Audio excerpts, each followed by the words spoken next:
Endaf, llongyfarchiadau ti? Diolch yn fawr iawn i chi. Ti'n dala'r gader gyda balchder fyna? Wel, ydw. Mi falch iawn bod fi wedi ennill yn Llambed. Wel, dyma tro cynta eriod i fi gystadlu am y gader fan hyn yn Llambed. Wel, yn un o'r Steddfodau Pantyfedwen i ddweud y gwir. Fi'n eitha falch bod fi wedi cael y gader fan hyn yn Llambed yn lleol iawn. Da iawn. Home ground. Ie, home ground yn union, ie.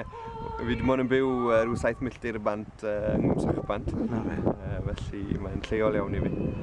Mae bobl yn gyfarwydd falle a gweld ti fel hanner y ddeuawd ddoniol yn Steddfod y Ffermwyr Ifanc. Ond mae barddoni'n mynd ar y bryd i nawr. Wel, yn union, mae'r ddoi yn mynd law yn llaw i ddweud y gwir. Fi'n meddwl bod yr un swyddogaeth i fardd a diddanwr hefyd, achos yr un nhw ar ddiwedd y dydd yn diddannu'r gymdeithas. Dwi'n hoff iawn o'n neud ni, achos pobl yw fy methau i fi'n trial rhoi ni mewn yn fy marddoniaeth a hefyd fy ngobyd i hefyd gobeithio. Nawr, oedd gofynion y gystadleuaeth, Lenny'n gofyn i ti sgrifennu cyfres o englynion am feirdd. Ie, beirdd ac awduron wedyn, a fe nes i 7 englyn i 7 awdur a bardd o 10 Ceredigion, felly o'n i wedi cadw'r o'n i wedi cadw'r dalgylch yn eitha cyfyng i ddweud y gwir, dim ond canolbwyntio ar 10 Ceredigion. Yn y beirdd o'n i wedi sgwennu amdano oedd Alun Cillier, Dick Jones, T. Llew Jones, Ceri Wyn Jones, Cari Lewis, Idris Reynolds a Dylan Orweth. A rhan fwyaf ohonyn nhw a chysylltiad ar ei Steddfod hon? Rhan fwyaf nhw hefyd, a hefyd maen nhw'n arwyr llenyddol i fi hefyd. Fi'n darllen tipyn ar ei gwaith nhw. Fi'n gobeithio bod y cyfres un o englynion yn dirnged iddyn nhw. A hefyd, mae'n dangos y parhad yn traddodiad llenyddol 10 Ceredigion. Chos mae chi Alun Cillier, Dick Jones a T. Llew wedi gadael ni erbyn hyn wrth gwrs.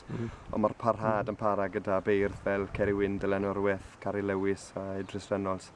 A wyt ti'n bwrw mlaen at astudiaethau yn Aberystwyth ar un o'r beirdd yma? Yn union, ar farddoniaeth T. Llew Jones, achos mae'n gamlwyddiant ers i enni fel Lenny, felly ni'n meddwl bod e'n amserol iawn i ddechrau astudio ar ei farddoniaeth, achos mae hwnnw'n agwedd ar ei waith sydd ddim wedi cael lot o sylw yn y gorffennol. Mae pawb yn cael yn bwyntio ar T. Llew Jones, nofelydd i blant, ond mae ei farddoniaeth yr un mor bwysig hefyd. Beth yw'r dylanwadau sydd arno ti? Wel, nes i ddysgu cyngeneddu fy hunan. Dy fe wir?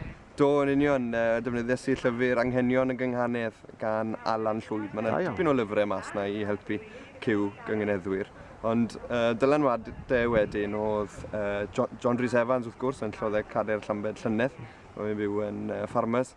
Oedd wedi bod yn dysgu tricks of the trade i fi fel bethau. A wedyn Hugh Meiron Edwards, y prifardd Hugh Meiron Edwards ym Mhrifysgol Aberystwyth wedyn. Oedd wedi helpu fi tipyn. A mae amryw o feirdd eraill hefyd wedi bod wrth law i helpu a rhoi cynghorion o bryd i gilydd.